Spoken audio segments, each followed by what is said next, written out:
Welcome to the Inspired Living with Autoimmunity podcast, the podcast for high achievers who want to stay sharp, focused, and full of energy despite their diagnosis. With your host, National Board Certified Functional Medicine Health Coach, Julie Michelson, where Julie helps you take your power back from autoimmunity. And now here's your host, Julie Michelson.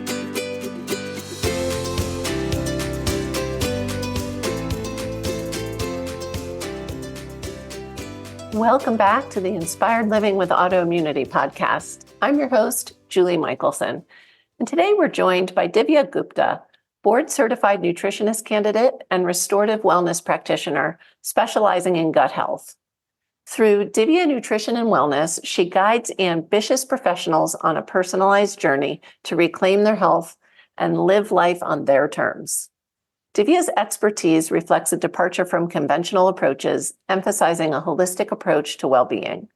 In today's episode, we're discussing the connection between liver and gallbladder health and thyroid health.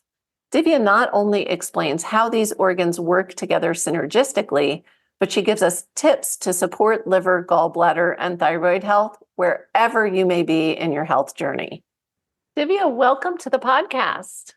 Thank you. I'm so excited to be here, Julie. I am excited for our conversation. I know this is going to just be of so much value to listeners. So I want to know if you would share some of your story, because you actually have a fun, well, probably wasn't fun for you, but a unique story and kind of entry into this autoimmune functional medicine world. Absolutely. Yes, it wasn't fun, but when we look back, it all happened for a reason. Yes. So I'm an Indian immigrant. This year marked my 20 years in this country. And, like most Indian immigrants, I came here on a very stereotypical path of finishing my computer science engineering in India. Then came here for my master's. I went to an Ivy school doing master's in information and systems and management. And then I started working in corporate America. I worked in corporate America for 15 plus years. And never in a million years, I thought I would be doing completely so different. My dad would be like, all the thousands of dollars I spent on your education. And now I'm like, not doing that. But, we all come into the space of either, with our own story that we struggle with, or we watch somebody very close to us going through something that really inspires us and we find a purpose. And I had a little bit of both going. Yes. So my health challenges started with my own. At the age of 20, while I was still in India in my final year of engineering, I lost my gallbladder due to painful stones. And it all happened within a matter of few months where, I woke up one night, around 2, 3 a.m. in pain. And I'm like, maybe I ate something funny that day, or, it could be whatever. I'm just pacing the room because that's the only thing that seemed to keep the pain at bay, just pace. And it got fine, and then it go back to sleep. But then it happened again the next day. I didn't tell my parents because I'm like, why bother them? It's just a tummy ache, right? Because everything in the abdomen is around tummy. It's like general area. After a few nights, I'm like, okay, I've been not sleeping well and I'm in pain. I finally told my parents. They're like, okay, just wake us up next time. And of course, it happened again. I woke them up, and it was so confusing, not sure, trying different medicines, different things. Nothing worked until fast forward one night. I was in excruciating pain and tears. I'm like, okay, let's just go to the emergency room at this point to find out what's going on. Sure. And that's when they found out, oh, you have gallstones. So in some regard, it was a relief. At least now I know what it is. Right. Though at the age of 20, I was doing, I was not in biology. I didn't know what the gallbladder is or what it, I know it's an organ in a body, but what role does it play? Why is it there? I don't know, okay, fine. We go to the endocrinologist, oh, we can take it out because, you don't need that organ. You can live without it. I'm like, get me out of this pain, get me out of this misery, whatever it takes. And I had scheduled it, everything in life, as if you can schedule it. I'm like, I have my exams. Let's do the surgery after it. But one fine night, life has other plans. Oh my God, there are certain things in life. I don't remember a lot about being 20 and a lot of things that happened, but I remember these episodes and this one night where I woke up in so much pain. I've been through childbirth. And I would take childbirth any day than the pain that I was going through. Oh yeah. I was throwing up. I was in tears. And then my mom is in tears. Like we had to be rushed to the ER, and the surgery had to be done that night. Otherwise, the gallbladder would have burst with stones. Okay, so the gallbladder's out. Life is back. I'm not in pain. Move on. I came to the US, but my health challenges still continued. You're so focused on your academics and what you need to do, and you're young and in 20s too. You just keep pushing through. But by the time I turned 24, 25, I was still dealing with digestive issues. And, I would still get those PTSD, like sort of pain at times and not sure why. And I get diagnosed with Hashimoto's. Knowing what I know now, and, these are gallbladder and the thyroid is connected. But at that point now, I have an autoimmune condition and nobody really dug in.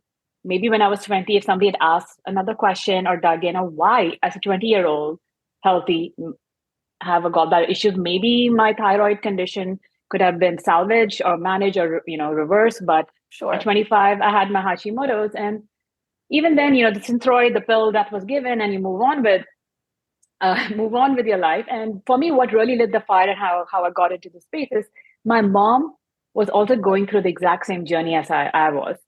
So she had a gallbladder removed a couple of years before mine, but she didn't have any pain. So we really didn't make the connection when I had pain.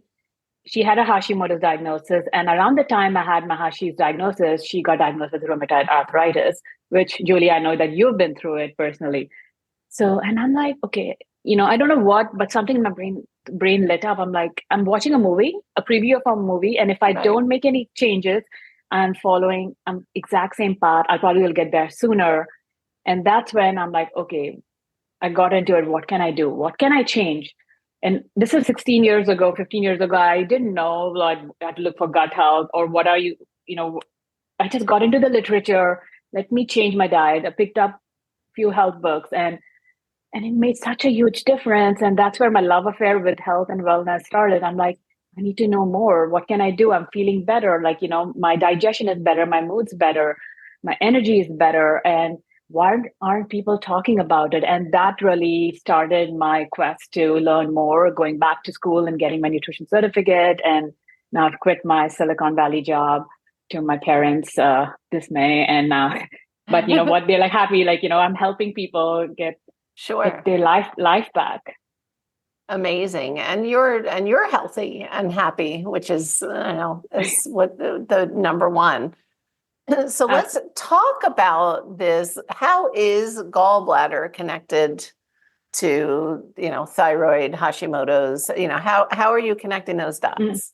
No, one would think, okay, each of these, the thyroid, the gallbladder, liver, they all sit in different parts on our system. How are they connected? But, nothing in our body works in isolation.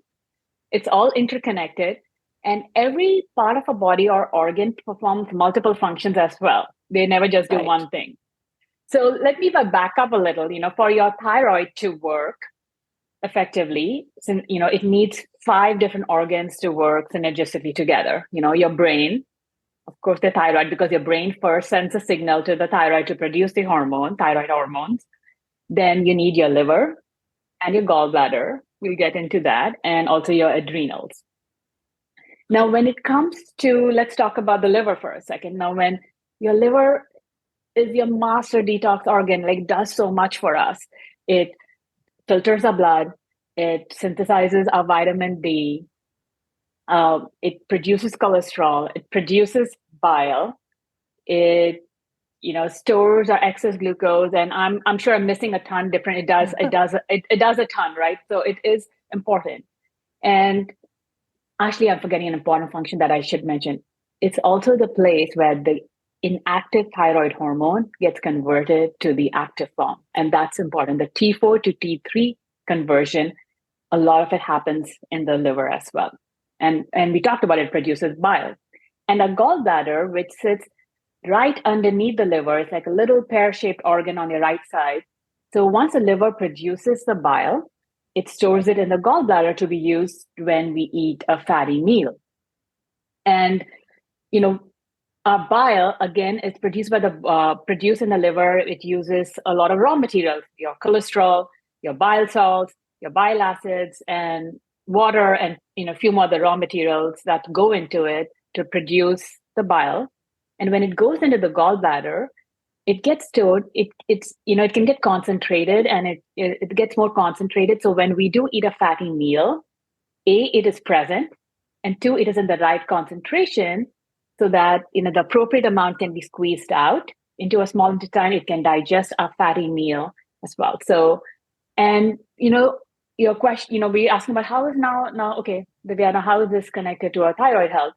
So number one, we talked about how our liver converts our thyroid, T4 to T3. Now, if our thyroid is, like we're talking about hypo, it's not functioning as well, it's underactive, or even it could be subclinical, right? You don't have to be outside of the ranges for it to not perform well. You could be on the upper end or higher end of optimal ranges. A whole other conversation about our standard and optimal ranges out there. Now, that will impact your amount of hormone that is produced, and then it will also impact on the cholesterol production. Our thyroid has a direct impact on our cholesterol production. And cholesterol is also, as I said, a raw material into bile. Now, just think of it, you're making a stew, you need all these raw materials and everything is off. So now your consistency of your bile, now your bile is not of the right, doesn't have everything that it needs in the right amount. And so that could be one way how your thyroid could impact. The second is, okay, now say even if that's being produced fine, it's stored in the gallbladder, the bile, your thyroid plays a huge role in every function in your body, from your mood to your energy, to how you digest your food, to your fertility, to your heat intolerance or cold intolerance, you name it, your thyroid has a role to play in it. And as I said, one of the important points is, the energy, it provides, our thyroid helps, gives our cells the energy. So now, even if you have the bile in your gallbladder, it needs to be squeezed. It needs to be contracted and squeezed out. And now each of our cells in our body, we have trillions of cells, have these receptors for the thyroid hormone. Now, if your thyroid is not functioning well, it's low, your gallbladder cell does not have the right amount of thyroid hormone in it to contract and squeeze out the appropriate amount of bile. Now, what happens? So it's not functioning, it's tired, and the bile is going to back up still in the gallbladder. Your liver is still producing and throwing it into the gallbladder. Now, it's not squeezing it out. Now it backs up, it can get sludgy, and that could now form gallstones. And 90% of gallstones are cholesterol-based, right? So now you can see how your thyroid, malfunction or not appropriate impacts your cholesterol production, which can impact your bile production, then how it's stored how the bile is stored in the gallbladder, and how it can eventually lead to gallstones. So wait a minute. Are you saying, first of all, that when somebody has gallstones, we don't need to immediately remove gallbladder? And also, if you're diagnosed with gallstones, should we be immediately, if we haven't already, looking at thyroid? And that connection is a potential reason why the gallstones are forming to begin with? Oh, absolutely. You bring up a great point. Again, there is a synergistic relationship between a thyroid and the liver and gallbladder. It could be a thyroid not, subclinical or underfunctioning can cause liver and gallbladder, or it could be the other way around, right? Liver and gallbladder could impact your thyroid as well.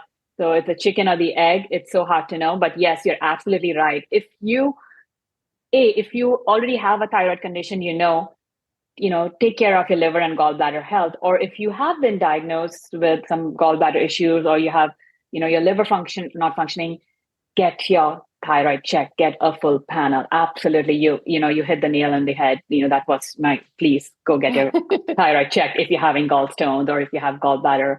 Because I was looking at some stats, Julie, and there are in the US, I think it's 20 in the last year, 600,000 gallbladder removal surgeries are performed. Oh yeah, it's almost treated like an appendix at this point, where If somebody has pain, it's like first line of treatment is remove, if they see gallstones. And I know people are told that, well, if you have them, then you're going to keep getting them. And people are convinced that they don't need them. And I too, I work with so many people that have had their gallbladder removed, before I've even met them. And you were particularly young, which is really fascinating. Yeah. Really makes me, like back to that chicken or egg. It's like, was your thyroid maybe subclinical at that point? Really interesting. I don't have any blood work or lab results. It's been Sure. I'm 41. I don't know at this Right. point, but yeah, you're right. Chicken and the egg, and it could, we all have our genes, but epigenetics plays a role. It's what our environment and the toxin that pulls the trigger. So yes, every woman in our family, and it's very common in Southeast Asian women, and it could be more research of why. Yes, we have the genes, but then the food, the toxins, the environmental, Right. And that becomes that chicken or egg. We talk about toxins all the time. And like you said, it's like, okay, is it toxins affecting liver, then affecting thyroid? It is. And also we don't need to know, once we have an awareness that something is going on, we can investigate and make sure that we're protecting all of these organs. I'm curious. So your story, you obviously had like severe pain and we're at that point where the gallstones were causing a real problem. But what are some indications for people that maybe their gallbladder is not so happy?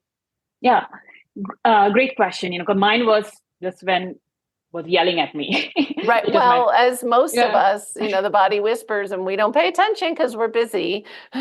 We're not paying attention to the little nudges that our body is giving. So, so these are some symptoms that you could be feeling if before the gallbladder gets to like the yelling stage. Number one is, you're getting bloated after eating a fatty meal. And, we could all experience bloating at some different times. And there could be so many different reasons for bloating. You could have SIBO, small intestine bacterial overgrowth, or other reasons, gut dysbiosis. But especially after eating a fattier meal, you're feeling bloated. That's one little nudge. And if you have SIBO, you're probably bloated every time you eat, not just with a fatty meal. So that is a great tip. Yeah. That's, like fat content is more number one. Number two, you have the stomach distension and you're burping a lot. It's nobody wants to be burping after a meal. That could be a little, okay, why am I burping so much and my stomach is distended? And then number three is you could have clay colored stool because bile plays a role in the color of your stool. So if your stool is getting clay colored lighter, that could be one sign of, your bile metabolism could be off. Number four is you are low in your fat soluble vitamins because our bile, our bile helps us digest the fatty meal, right? The fat in our meal, and our fat soluble vitamins are A, D, E, and K. And how many of us are low in vitamin D, and how many of people do you see are low in those? And that could be a sign. And you can keep taking supplements. A supplement for vitamin D and a supplement. And if you still don't see or your levels getting to normal ranges, right, that could be a sign that that if you don't have the bile to absorb, even if you take the supplement, that could be a sign. And number of us just chalk it up to aging. I'm getting older, so my eyes are getting weaker. Because you need your vitamin A for your eye health. Your vitamin E is such a great antioxidant as well that we need. Your K is for blood clotting. So that could be one indicator. And obviously your gallbladder, by then, you would feel it. Trust me, you'll feel it at attack. But if you, on the right side, if you feel a little inflamed or if it hurts a little, maybe those are some signs that people can start paying attention to.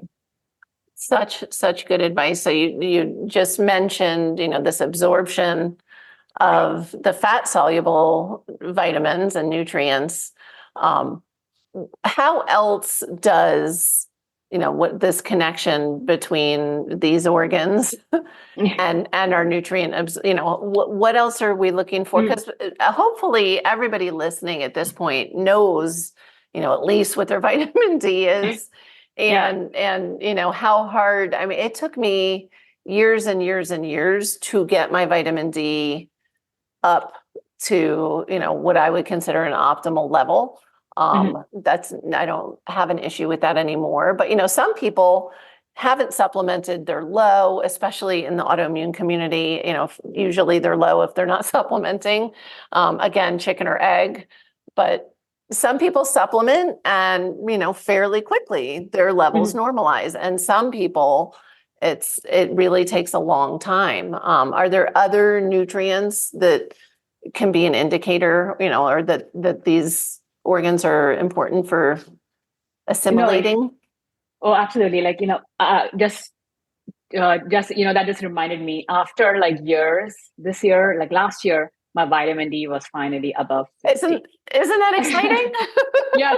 And it took, as you said, it took years. Me too. I was supplementing, and of course, I don't have a gallbladder. I have an autoimmune condition, so you have to work on my gut. So for everyone listening, both Julie and I, it takes years, and you have to be patient and keep working at it. Yeah. So I was so happy to finally get that vitamin D 56 or around 60, and we want it to be between 50 and 80 to be optimal levels. I say 70 and 100, so I aim even higher. Higher, so. At least above 50, I was happy, or everyone has their ranges. Well, and a big difference between in the 50s and in the 20s too. So yeah. So, I know this was not part, but everyone, standard ranges of vitamin D is 30. If between 30 and 50, they say you're normal, and 30 itself, it's okay, but it's not optimal. So. Well, and I think one of the blessings to come out of the period we're maybe coming out of now, during COVID and post-COVID, people were learning finally about vitamin D, and they're a little less scared of it. And qualifier here, it is a fat soluble vitamin, so you need to be testing. If you're supplementing, especially, you need to be testing and make sure we don't want to go. You're not going to excrete this in your urine. So, but now I've seen, I wrote an article about this, even LabCorp, their ranges over the past 2 or 3 years have shifted from that lower end of the scale, because you have to remember, when you're looking at normal on a lab panel, you're looking at the average, right? So now that more people are supplementing, all of a sudden, those ranges are going higher, which is good, because the doctors that aren't so educated about vitamin D now aren't panicking because a good level is not getting flagged on a regular lab panel. But it is important to watch for sure. Absolutely. We took a little digression, but I think it was important to talk about the vitamin D level. And I'm so glad. Silver lining for COVID, it was a hard time for everyone, but people are finally taking it into immunity, their vitamin, their gut health. So which is okay. I'll take that. People take advantage of that. So let's talk. Get back to the question on. Let's talk about bile. As I said, and I think in the beginning, nothing in our body just does one function, does one role. So our bile also just doesn't help us, digest and break down our fatty meal. That is number one. But it is also helps us to get rid of excess hormones, excess estrogen that our body doesn't need. It binds to it and gets it out through a fecal matter. And what are hormones made of? Guess what? Fat. Yep. So now if you're low in you can see the domino effect here. Now if you're low in your fat soluble vitamins, and now it can play a role in your hormone imbalances. And a number of people are working on have hormones imbalance, working on their hormones, but you need to go upstream to see, okay, are you absorbing your fats? Do you have the right nutrients and the fat soluble vitamins to make the hormones? So that's another role bile plays as well. The other role it plays is also it's like a great antimicrobial. It gets, as it goes into our gut, into digestion, it gets rid of pathogens, any bacteria that we get exposed to. The stomach also does a great job of that, but bile also helps support that. so we don't have an overgrowth of the bad bacteria. So it plays a role in that. And there is also a role, it also signals the HCl production in that direction, for our stomach to produce a hydrochloric acid that is so important for protein digestion Sure. and to get our food in the right acidity level so it can go to step 2. And the number of people who have issues with acidity, GERD, GERD. So no, that's just what I listed 4 or 5 different ways how bile can help, and the way our bile is metabolized in our body, the way it helps with nutrient absorption, our hormones, and also getting rid of things that we don't need. So I want to go in 2 directions with this. First, what are some ways those of us that still have our gallbladder, what are some things we can be doing to take care of liver and gallbladder? Yeah, no, great question. And this is the part that I love. Yes. I love to break it down into nutrition, supplements, and also lifestyle, because there's never one thing. I wish there was a magic pill and we could all take it and be rich, live, you and I can get an island and live there. But no, there isn't. So I'll walk through what you can do in these 3 buckets. And, when you have a gallbladder, and also if you don't have a gallbladder, what do you need to, I don't have a gallbladder. You're going to handle both. That was going to be my next question, because we're not saying just throw in the towel if you don't have a gallbladder. Mm-hmm. There are steps you can take if you don't have a gallbladder to support all of these processes that are going along. Yeah, absolutely. So if you have a gallbladder, and supporting your liver and gallbladder should be like an everyday. It's not just one-time thing, right? So number 1, when it comes to nutrition, your liver loves bitter foods. So your bitter foods are your arugula, your endives, your artichokes, your dandelion root, your milk thistle tea. Those herb, the turmeric. Oh my God, turmeric it's so great for your liver. And there is a Indian vegetable called bitter gourd. In English, you can get it in Indian market. It's really bitter. I love it. So really incorporating these liver-loving foods. Some other foods which are not bitter, like beetroot. Your liver, it's great. It helps your liver, support your liver. And I'm blanking on it, but there are more foods. So even your cruciferous vegetables. That's what your cauliflower, your broccoli. Sure, those are just detox supporters. Yeah, the detox of your allium family, which is your garlic and your onion. So just incorporating these foods into your meals is number 1 way to support your liver and your gallbladder. Number 2, is also from taking out those excess sugars and processed food out of your diet. the sad American diet. Taking those out, because your liver does so much. It is detoxing, it's producing these hormones, it's producing bile. Let's not overburden it. Let's reduce the burden for, while as we can, so it can readjust. So taking those foods out is important. And number 3 is, really focusing on, a whole foods-based diet, with the right amount of plant and animal-based protein also plays a role. Making sure you're having whole foods, eat something that's grows on a plant, not made in a plant is right. I heard it somewhere and I'm like, I love that, focusing on a whole food diet. And, number 1 practice that has been a game changer in my health is starting your day with hot water and lemon. Lemon is so great as a detoxifying agent. It supports your liver health. I sometimes add a pinch of turmeric to it as well. Of course you do. And if I'm feeling a little sick, under the weather, I'll add some ginger in it too, and especially on cooler months. So these ginger spices are so supportive and so easy to do to start making into your habit. So those are from the nutrients aspect. And if you have a gallbladder, you have your liver, and you identify yourself with some of the symptoms I talked about, maybe giving fatty foods a break for a little bit would be helpful. Like, we're not saying take it out because we need healthy fats, but at this point, maybe your body is not able to process them. We just take your foot out of that pedal, and so that your liver can readjust, because our liver cells rejuvenate every 6 weeks. So, we give it a chance to get back, rejuvenate. So those are some on the nutrient side. You can help. Also, alcohol, limit your alcohol consumption or reduce it for some time during this period where you're supporting your liver and gallbladder health. Sure. When it comes to lifestyle, exercising, we all know it has numerous benefits, but it's more about the sweating, because skin is another one of our detoxifying organs, right? So when we sweat, we detox as well. So it's important to get your sweat on, and it doesn't have to be an hour in the gym or hit workouts. It could be 15-20 minutes of high intensity. And for whatever reason, you have an injury, or you are in a certain stage in your pregnancy, or could be that you cannot really go to the gym. Maybe infrared saunas or saunas could be very supportive of detoxifying as well from a lifestyle aspect.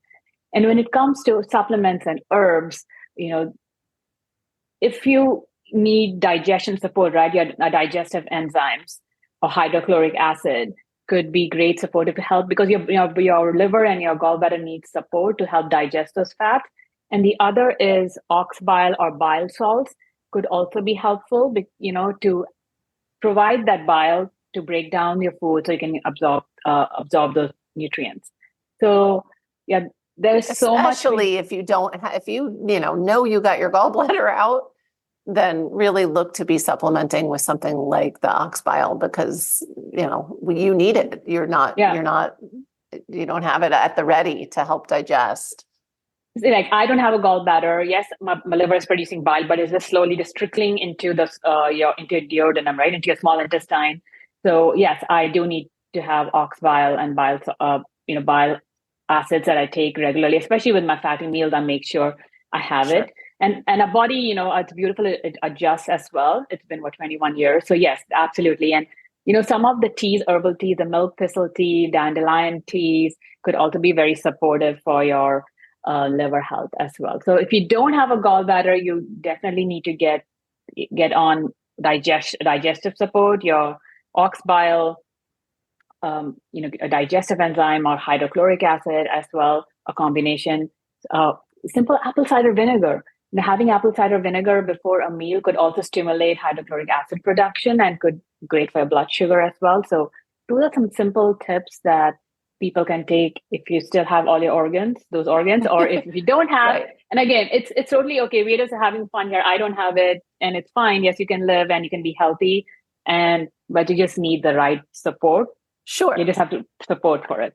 Yeah, which I love. And that's where it's so frustrating for me when people come in and they've had their gallbladder removed and they're told by the surgeon, you don't need to do anything, just go back to how you were living before, which is never the answer when we've had an issue with an organ and then lost the organ. So amazing. Yeah, I was never told, right? You had trained in India, and nobody informed me about that you need support. Even for a year, it was not until I started learning about it myself. Right. And even then, working on your gut is also important. Your gut health also is important.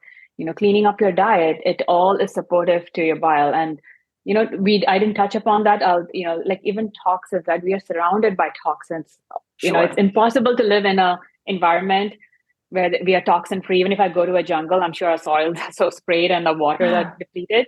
So because our liver also has to, detoxify, take care of all the environmental toxins that we breathe in, that we touch. So cleaning up your personal care products, your cleaning products in your house, just taking, your cooking utensils that we get exposed to, reducing your toxic burden so your liver can do what it needs to do without just constantly, I need to get rid of these toxins, and then sort of overworking that liver, which is exactly back to what you said about the processed foods, right? If you're throwing a bunch of processed foods into your body, your liver's working on that. It's not going to be able to handle the toxic burden of just living on this planet in present time.